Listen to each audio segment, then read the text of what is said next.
গণিত পাঠশালায় তোমাদের সকলকে স্বাগত। আজকের ক্লাসে অষ্টম শ্রেণীর কোষে দেখি 1.2 এর 15 দাগ থেকে অঙ্কগুলো হবে।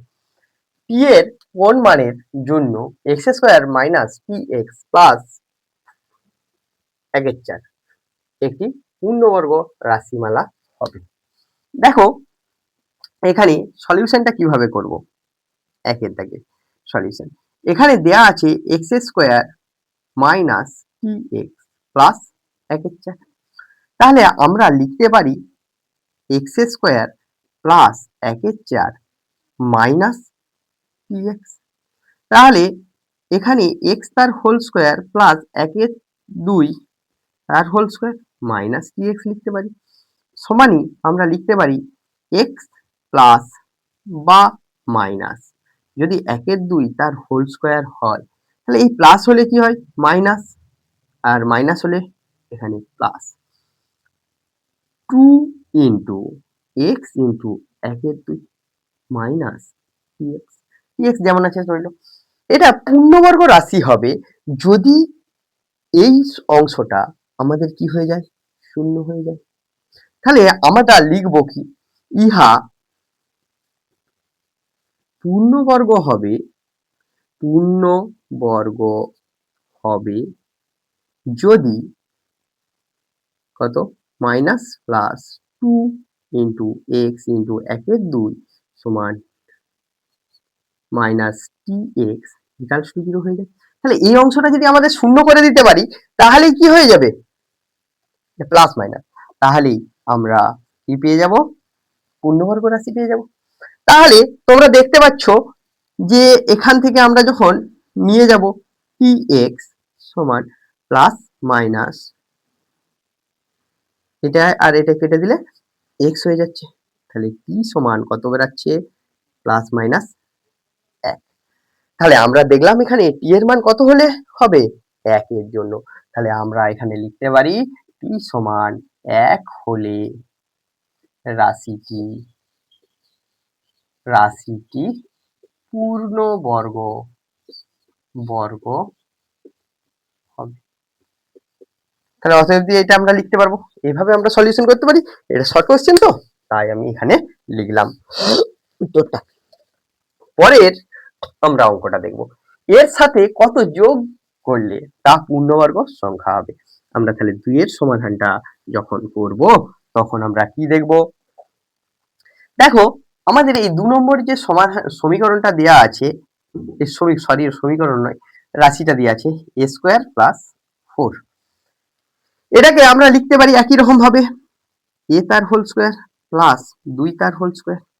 আমরা এখানে a প্লাস বা মাইনাস দুটোই সূত্র ব্যবহার করতে পারি। একটা সূত্র আছে মনে আছে তো, a square plus b square থাকলে কি লেখা যেত, a প্লাস b তার হোল স্কয়ার মাইনাস 2ab। যখন এখানটায় আমি মাইনাস লিখলাম, প্লাসের বদলে যদি মাইনাস লিখি এখানটায় কি লিখতে হতো, প্লাস লিখতে হতো। ঠিক এখানে যখন প্লাস হবে তাহলে মাইনাস, আর মাইনাস হলে প্লাস, 2 ইন্টু a ইন্টু 2। তাহলে এটা কি হবে, a plus minus 2 square minus plus 4a। তাহলে আমি এদিকে যদি নিয়ে চলে আসি এটা কি হবে, প্লাস বা মাইনাস 4a যোগ করতে হবে। তাহলে আমরা এখানে লিখব রাশিটি পূর্ণবর্গ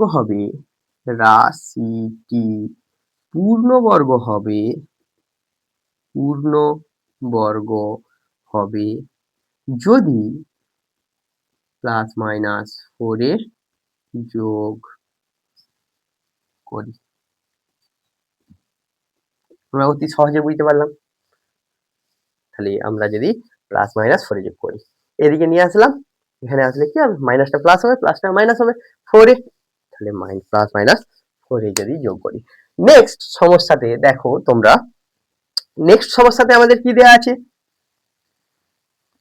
নেক্সট সমস্যাতে আমাদের দেয়া আছে যে ab ধনাত্মক পূর্ণ সংখ্যা হলে এটা দেয়া আছে। আমরা এটা সমাধান করতে পারি। 3 নম্বরের সলিউশনটা আমরা যখন করছি, দেখো a square minus b square সমান 9 ইন্টু 11। আচ্ছা আমরা কয়েকটা ক্লাস আগে আলোচনা করেছি 10 এর দাগের অঙ্ক, সেখানে এরকম ছিল না, 391 গুণিত 411 সম্ভবত, সরি 400 নয়, 391 গুণিত 409, সেখানে এবির সূত্রে ফেলেছিলাম। দেখো তো আমরা এটাকে যদি সাজিয়ে নিতে পারি দুটো বর্গের অন্তরূপে দিয়ে তুলনা করে দেবো, তাহলে এখানে কি লিখতে পারি, 11 যুক্ত 9 বাই 2 তার স্কোয়ার মাইনাস 11 বিয়োগ 9 বাই 2 তার স্কোয়ার। এখানে যেমন আছে রইল এ স্কোয়ার মাইনাস বি স্কোয়ার, তাহলে এখানে কি হচ্ছে 20 বাই 2 তার স্কোয়ার, এখানে কি হচ্ছে বলো 2 বাই 2 তার স্কোয়ার সমান কি হচ্ছে 10 স্কোয়ার মাইনাস 1 স্কোয়ার বা এ তার স্কোয়ার মাইনাস বি তার স্কোয়ার। উভয় পক্ষে যদি তুলনা করি তাহলে কি পেয়ে যাব, এ সমান 10 আর বি সমান কত, বি সমান 1, এ সমান 10 আর বি সমান কত পাবো 1, উভয় পক্ষে যদি আমরা তুলনা করি।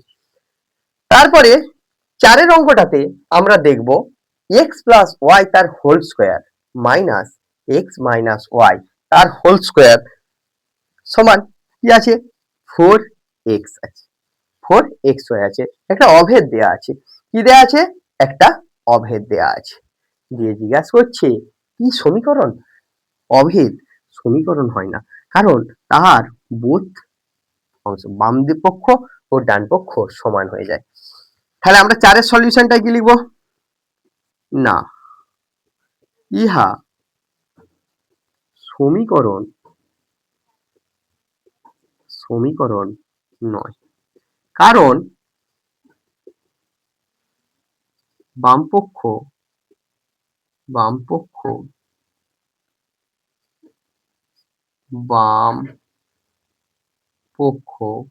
ও ডান পক্ষ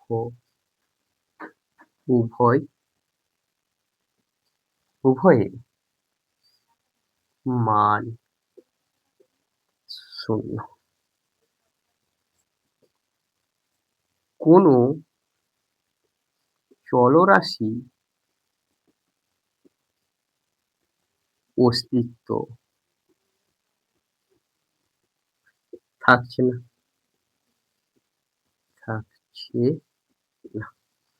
এই কারণে এই অভেদটা কি হবে না, সমীকরণ হবে। এখানে দেয়া আছে শূন্য ছাড়া এক্স ও ওয়াই এর যে কোনো ধনাত্মক ও ঋণাত্মক মানের জন্য এক্স স্কোয়ার প্লাস ওয়াই।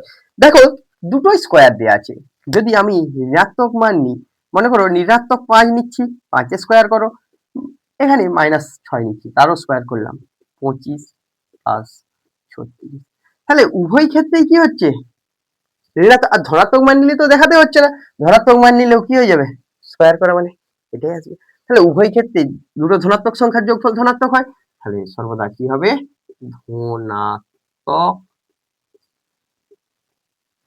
ধনাত্মক হবে। তাহলে শূন্য ছাড়া এক্স আর ওয়াই এর যে কোনো ধনাত্মক মানের জন্যই কি হয়ে যাবে আমাদের অঙ্কটা সর্বদাই ধনাত্মক। এখানে আমরা সমাধান করব, কিভাবে সমাধান করব, তোমরা যা শিখেছো সমাধান মানে অজানা রাশির মান নির্ণয় করা। এখানে অজানা রাশি কি আছে এক্স, প্রথমে সলিউশনটা করছি 1 নম্বর দাগের সমাধানটা সলিউশনটা, তাহলে আমরা তুলে নেব অঙ্কটাকে। দেখো এ পাশে 6 গুণ করা আছে, তাহলে আমি উভয় পক্ষকে যদি 6 দ্বারা ভাগ করি তাহলে কি হয়ে যাবে, 6 দিয়ে ভাগ করলে এ পাশে 6 চলে গেল, 72 কে 6 দিয়ে ভাগ করো 12, তাহলে নির্ণেয় সমাধান কত হলো, নির্ণেয় সমাধান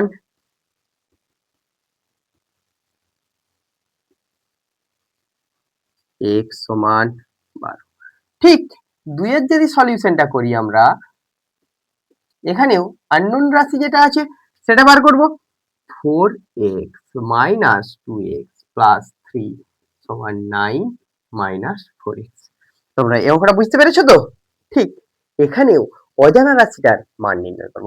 এখানে অজানা রাশি যেগুলো আছে সেগুলো সব একদিকে নিয়ে আসবো, মানে x যুক্ত পদগুলো। এখানে 4x বিয়োগ করা ছিল, এদিকে নিয়ে আসলাম, কি হবে যোগটা বিয়োগটা যোগ হবে, তাহলে এখানে কটা 4টা এক্স 4টা এক্স 8টা এক্স, সেখান থেকে 2টা এক্স বাদ দাও, 6টা এক্স, আর এখানেও 6। তাহলে এ পাশে গুণ থাকলে আসবো যখন 6 দিয়ে ভাগ করছি, তাহলে নির্ণেয় সমাধান, নির্ণেয় সমাধান x সমান 1। এভাবেই আমরা সমাধানগুলো করতে পারছি। এরপরের অঙ্কেতে কি দেয়া আছে তো দেখো, এখানে দেয়া আছে তোমার, এখানে 5 অঙ্কটা আগে টুকে নিয়েছি, 4 তারপর 6 টুকেছি। এখানে সমাধানটা করবো আমরা 4 আগে। সলিউশনে 4 অঙ্কটাতে তোমরা দেখো কি দেয়া আছে। 4 অঙ্কটা দেয়া আছে x/4 মাইনাস x/2 সমান 3 পূর্ণ 1/2 মাইনাস x/3। তাহলে আমরা কি করেছি, অজানা রাশিগুলো একদিকে নিয়ে আসছি, x/4 minus x/2 plus x/3, আর এটাকে পূর্ণ ভেঙে নেব, 3 দুগুণে 6, 1 7/2। এটা লসাগু কত হয় 12, এর লসাগু কত হচ্ছে 12, 4 দিয়ে ভাগ করলে 3 3x, 2 দিয়ে ভাগ করলে 6x প্লাস 4x, 3 দিয়ে ভাগ করলে 4 4 আর x এ গুণ করলে 4x সমান 7/2। তাহলে আমরা যদি এটা সমাধান করি, 4টা 3টা 7টা, সেখান থেকে 6টা বাদ দিলে x রইল, বাই 12 যেমন ছিল রইল। এখানে 12 দ্বারা ভাগ করা আছে, তাহলে 12 দিয়ে উভয় পক্ষকে কি করব, গুণ করব, গুণ করলে কেটে চলে যাচ্ছে, এখানে 12, 6 7 6 42। তাহলে নির্ণেয় সমাধান কত হলো, নির্ণেয় সমাধান x সমান কত 42। ঠিক আমরা 5 অঙ্কটা যদি করি, সলিউশনে 5 অঙ্কটা যদি করি, 5 নম্বর দাগের সলিউশন দেখো, 5 নম্বর দাগের অঙ্কটা দেখতে বৃহৎ আকার, কিন্তু তেমন নয়। 2x minus 5 7 minus x minus 6 7 minus x minus 6 plus 3x minus 28 সমান 39। বা আমরা এখানে কি করব, একদিকে x গুলো যেমন থাকে রাখবো, 2x মাইনাস 5, এখানে 7 যেমন আছে রইলো, বিয়োগ করা আছে, মানে কি আমরা চিহ্নের শুধু পরিবর্তন করব। এই 28টা এদিকে বিয়োগ আছে, এদিকে আসলে কত কি হবে, যোগ হবে। এখানে দেখো 2x যেমন আছে রইলো 5, এখানে কি আসছে 7 6 13 যোগ করছি, আর এটা 2x, এখানে যোগ করলে কি হবে, 9 8 17 5 1 এখানে যদি আমরা গুণ করি, 2x মাইনাস 65 মাইনাস 5 2 10 x সমান 67। তাহলে 2x আর মাইনাস 10x যোগ করে দিলে মাইনাস 8x, তাহলে এখানে 67 প্লাস 65 কত হবে 100। তাহলে যদি 132 হয়, x সমান কত হবে 132/8, এর মাইনাস ছিল, মাইনাসটা দিলাম। এবার কি দিয়ে ভাগ করব, 4 দিয়ে ভাগ করা যাবে, 2 4 দিয়ে 3 4 12, তাহলে এটা হচ্ছে মাইনাস 33/2, অর্থাৎ 16 পূর্ণ 1/2। তাহলে উত্তরটা কত আসছে, মাইনাস 16 পূর্ণ 1/2। ঠিক 5 পর আমরা যদি 6 অঙ্কটা করি, কত অঙ্কটা করি 6 অঙ্কটা, ঠিক একই রকম ভাবে আমরা করতে পারবো 6 অঙ্কটা।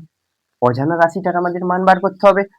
এবার এখানে কিছু ভগ্নাংশের গুণ আকারে দেওয়া আছে, তোমরা আগে গুণ করে নিতে পারো, কেউ লসাগু করে গুণ। আমাদের 6 অঙ্কটাতে কি দেয়া আছে, 16 দাগের 6 অঙ্কটাতে এটা আছে 15। এটাতে আছে, একটু আমরা সমাধান করার চেষ্টা করি। 1 এর 3 এক্স মাইনাস 2 যেমন আছে রইলো, বা এটাকে আমরা গুণ করে নিলে এটাতে 3 প্লাস এক্স প্লাস 3/4 আর এটা মাইনাস এক্স প্লাস 4/5 সমান 15। এখানে লসাগু কত হবে? 60। তাহলে এটাকে যদি আমি 3 দিয়ে ভাগ করি, 20 x minus 2 15 x plus 3 minus এটা হচ্ছে 12 এক্স প্লাস 4 সমান কত? 15। এখানে আমরা 20x minus 40, 15x plus 45 minus 12x minus 48, এখানে 60 দিয়ে ভাগ করা আছে, 60 যদি গুণ করি কত হবে? 900। তাহলে এখানে দেখো আমাদের কত হচ্ছে? 35 থেকে 12 বাদ দাও, 23x আর 40 45 আর এখানে তাহলে কত হচ্ছে? 43 43। এখানে 23x সমান 900 যুক্ত 43, তাহলে 943 বা x সমান 22 ভাগ করো 4 1 কত আসছে? 41। তাহলে নির্ণয় সমাধান x সমান কত হলো? 41। তোমাদের যদি গণিত পাঠশালার ক্লাস ভালো লেগে থাকে, গণিত পাঠশালার ফেসবুক পেজে লাইক করো, শেয়ার করো বন্ধুদের মধ্যে এবং ফলো করো। আর গণিত পাঠশালার ইউটিউব চ্যানেল সাবস্ক্রাইব করো ও পাশের বেল আইকনটি প্রেস করো, সময় মতো ক্লাসগুলি পেতে থাকো।